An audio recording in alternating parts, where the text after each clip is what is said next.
On en avait parlé dans l'onglet Actu lors de notre dernière mise à jour. Callaway a sorti ses fers Big Bertha pour 2019 et c'est justement le club dont nous allons parler aujourd'hui puisque nous allons pouvoir le tester. Il s'agit donc du modèle Big Bertha 2019, un modèle qui est supposé couvrir le gros des ventes de Callaway pour cette année, pour le plus grand nombre de joueurs. On va vous dire tout de suite ce qu'on en pense.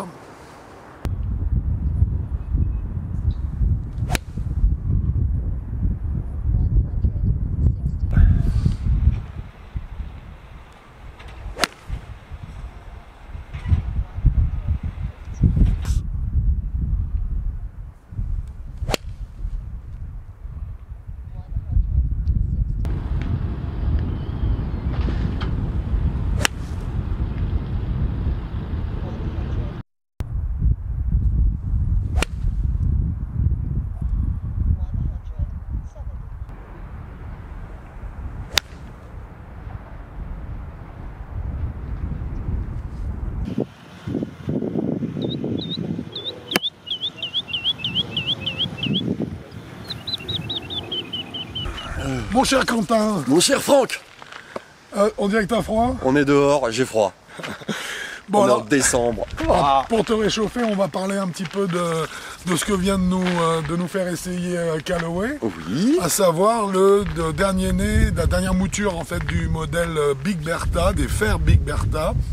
Ce qui correspond au gros en fait des ventes de Callaway, puisqu'on est sur un club, je dirais, qui est, on va dire, presque tout public, on en parlera tout à l'heure. Oui, hein, voilà. Un club qu'on a joué avec grand plaisir. Oui, dans le froid, oui, alors, sur practice. Oui, dans des conditions difficiles. Des conditions pas évidentes. Balle de practice, même si on n'aime pas trop le faire, au moins on l'a testé. Oui, on l'a testé, préfère sur parcours. Et c'est vrai dans des conditions de température qui étaient quand même assez basses. Oui. Donc avec des performances qu'on a évaluées au mieux pour se retrouver... Qu'on évaluait en réel avec le radar. Voilà. Et qu'on va un peu extrapoler pour un temps normal, on va dire, en printemps-été. Exactement. D'abord, esthétiquement, comment est-ce que tu as trouvé le club? Alors, j'ai trouvé assez joli. Rien de bien flashant, on va dire. Alors, il faut préciser qu'on est sur un fer creux. Hein. On est sur un fer creux. Voilà. Il n'est pas trop large, ça c'est agréable. En fait, il est très standard. Je l'ai trouvé un rien pâteau. Mais juste avec ses angles un peu arrondis. Moi j'aime bien les angles un peu plus secs, mais à part ça, comme je joue des semi-lames, en fait il a rien de très choquant par rapport à une semi-lame, et surtout il n'est pas immense avec une semelle énorme. Il est, on va dire, vraiment intermédiaire entre le fer avec une très large semelle et un peu gros, et la semi-lame. Donc c'est un fer vraiment standard, qui est justement standard pour la majeure partie des gens. Oui, alors il faut savoir à ce sujet-là, je me permets... Quentin, il faut savoir à ce sujet-là qu'aujourd'hui on est dans une grande tendance qui est de faire que les super game improvers, donc les clubs pour joueurs en tout début de classement, voire débutants, oui. Il y a un travail qui est fait par pas mal de fabricants pour amener ces clubs à avoir plus un look de semi-lame, c'est-à-dire qu'ils ont essayé de minimiser notamment, effectivement tu en parlais, la largeur de la semelle. Ce qui fait que ça reste relativement pâteau si on est habitué à jouer des lames ou des semi-lames, mais par contre, comparé à certains super game improvers, là, ils sont beaucoup plus fins. Ils sont quand même beaucoup plus fins. Ouais, donc moi, plus agréable à regarder. Voilà, j'ai trouvé que en fait, globalement, visuellement, le club était agréable. Ah oui, il est agréable. Après, c'est une histoire d'appréciation. Mais il est agréable à regarder, il est bien. Il a un petit offset de pas grand-chose. Un petit offset. Et puis, j'ai bien aimé aussi cette finition, cette couleur. Oui, cette couleur noire. Un peu bronze, noir, une espèce noir mat, presque. Ouais, moi, c'est agréable. Moi, j'aime bien. C'est agréable. C'est un peu dans le style, maintenant, il y a des voitures qui sortent avec cette couleur-là. Oui, donc, c'est bien. Il a de la gueule. Il a de la gueule. Oui, il est pas mal. Ça, c'est pas à dire. Alors bon, ça, c'est le côté esthétique. Oui. Hein, on l'a joué avec un manche... graphite. Je crois que c'était un manche graphite. Oui. Ou acier. Graphite ou acier? Acier. Voilà. Acier couleur graphite. Voilà, c'est pour ça que je me trompe à chaque fois. Mais c'était un manche régular, donc oui. Tout à fait standard, qu'on a essayé. Oui. Manche de très bonne facture, manche acier traditionnel, je sais pas voilà, si stock shaft. En acier, rien à dire, on n'a pas testé malheureusement encore le modèle manche graphite. Malgré ça, qu'est-ce que tu as envie de dire des performances du club? Eh ben, je l'ai trouvé assez, pas impressionnant, mais je l'ai trouvé très bien. J'ai vraiment trouvé très bien. Alors au niveau performance, on va taper dedans direct. Un Smash Factor avec des balles de practice à 4 degrés dehors, moins 5 ressentis, enfin moins 5 façon de parler. Non, c'était 0 degré dehors, moins 5 ressentis. Bon, bah voilà. Bref, un Smash Factor qui sort à 1,35. Ouais. Je crois que le Smash Factor moyen chez les Sur un Fair 7, 7, c'est un 33. c'est un 33. Donc un excellent Smash Factor malgré le temps. Ouais. Malgré la vitesse de balle, les balles étant très froides par cette température, forcément, sort un peu moins vite du club. Ce qui aurait dû normalement diminuer le Smash Factor. Malgré ça, on est quand même arrivé à du 1,35. 1,35 très facilement. Très facilement, voilà. Donc ce qui veut dire que le club en avait vraiment sous le pied. Voilà, et donc si on extrapole pour les beaux jours, on va arriver plus haut. Donc, ce qui veut dire que ça va être un club qui va devenir très puissant. Qui risque de devenir très puissant. Alors, on a fait le 1,35 avec des hautes vitesses, avec des vitesses plus basses. On arrivait à un 33, très facilement aussi. Oui, c'est-à-dire qu'on n'avait pas un effondrement du Smash Factor lié au décentrage de la balle. Non, pas au décentrage, on avait ralenti d'abord. Ou le ralentissement, on avait un shaft régulier, on a fait des vitesses à 80 miles à l'heure, 80-85. Le meilleur Smash Factor est sorti à 1,35 avec une vitesse de plus de 90 miles à l'heure. Mais on n'a pas eu d'effondrement sur les vitesses moindres du Smash Factor. Exactement. Donc ça veut dire que le club pourrait convenir en fait à une gamme de joueurs qui est assez large. Qui est même très large. Alors c'est mon avis aussi. Oui, pour moi, on ne voit pas ça tous les jours. Donc un bon club de bonne distance, un excellent Smash Factor, un toucher de balle, alors c'est le gros défaut que j'y trouve, mais ça c'est les Game Improvers, c'est un toucher feutré, désolé pour l'expression, à mort. C'est hyper feutré, on décentre la balle, on ne sait pas trop si on l'a touché dans le talon ou dans la pointe, même le bruit est feutré. Quand on la centre bien, on n'a pas un petit claquement supplémentaire pour nous dire ah là je l'ai bien eu. Parce que aussi il faut être faut être réaliste, on est lié au type d'architecture du club. Hein. Oui, complètement. On est sur un club creux, donc ça veut dire que c'est un club qui pardonne beaucoup, c'est un club qui permet une répartition de la masse qui se fait vraiment sur toute la périphérie. Forcément, c'est un feutrage à l'arrivée parce que justement on a une onde de choc qui s'étale sur toute la matière en fait de la tête de club. Voilà, donc on va dire c'est le gros défaut que je lui ai trouvé, enfin défaut. Oui, le mauvais point de mon point de vue en tant que joueur de golf. Mais sinon, il envoie la balle pas trop haut. Il envoie un peu haute, mais rien de bien méchant. Alors, pas trop, justement, pour un club de cette gamme-là qui est réservé à ce type de joueurs, justement, j'ai trouvé qu'effectivement, les trajectoires n'étaient pas exponentielles, pas aberrantes.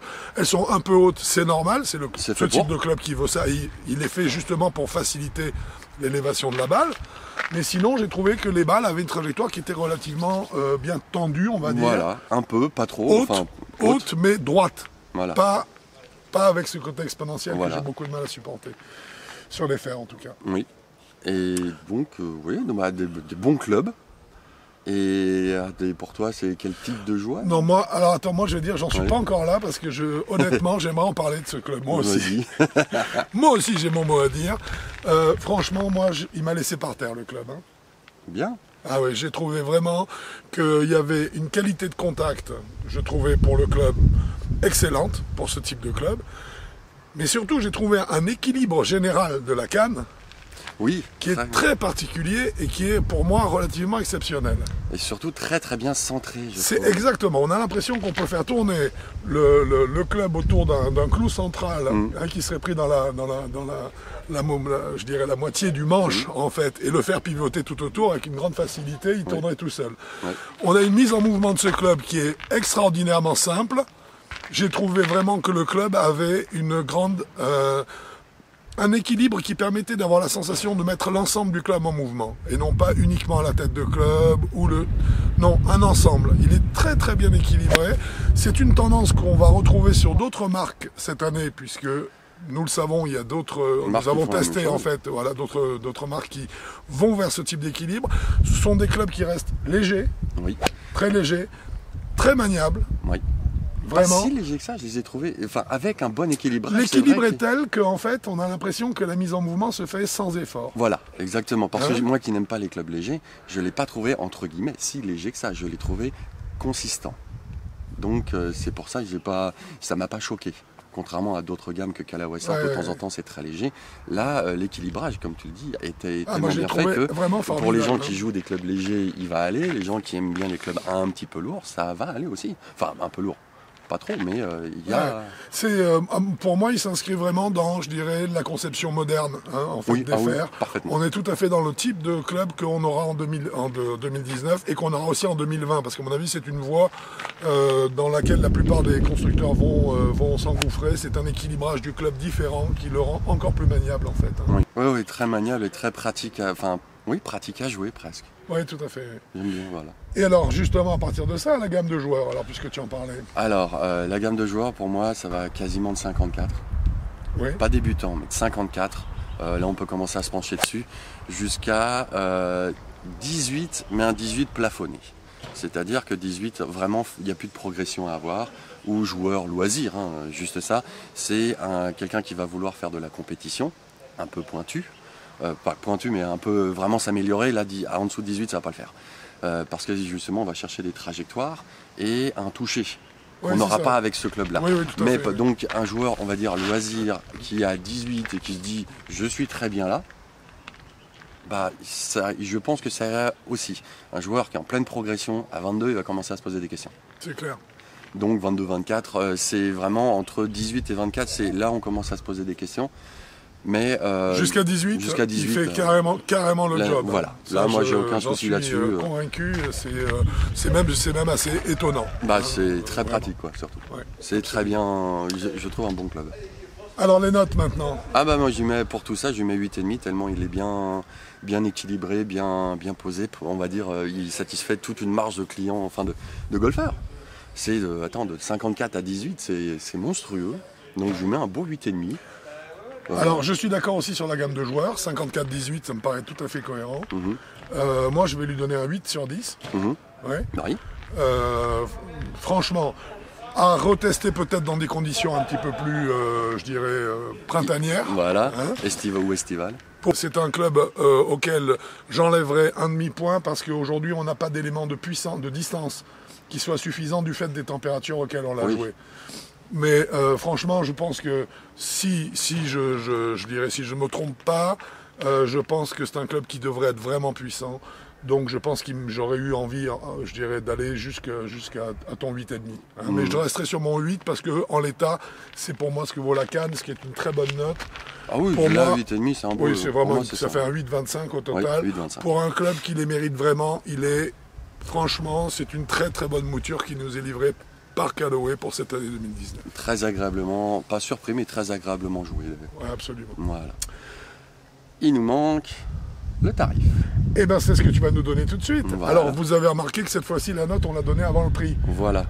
Pourquoi ? Parce qu'en fait, il y a la qualité du club, c'est la qualité du club, et on va peut-être dissocier l'acte d'achat de la qualité du club, parce que ça pourrait paraître peut-être plus injuste pour certains.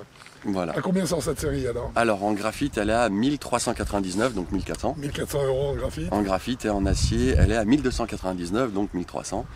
Je trouve ça pas spécialement cher, mais peut-être un petit peu pour 6 ou 7 fers, puisqu'on n'a pas encore toutes les données. On paye la qualité Callaway. Là, on paye la marque, on paye la qualité. Là, de cette qualité-là, ça les vaut presque. Et puis je pense, on le verra, mais je pense pour tout ce qui est premium, ça va être un peu ces tarifs-là qui seront ceux à prévoir pour 2019. Oui, je pense aussi. Merci beaucoup, Quentin. C'est un plaisir, Franck. Plaisir partagé. Et à bientôt. À bientôt. Sur Avis Golf. Ou sur un parcours de golf. Bon golf à vous. Une bonne partie.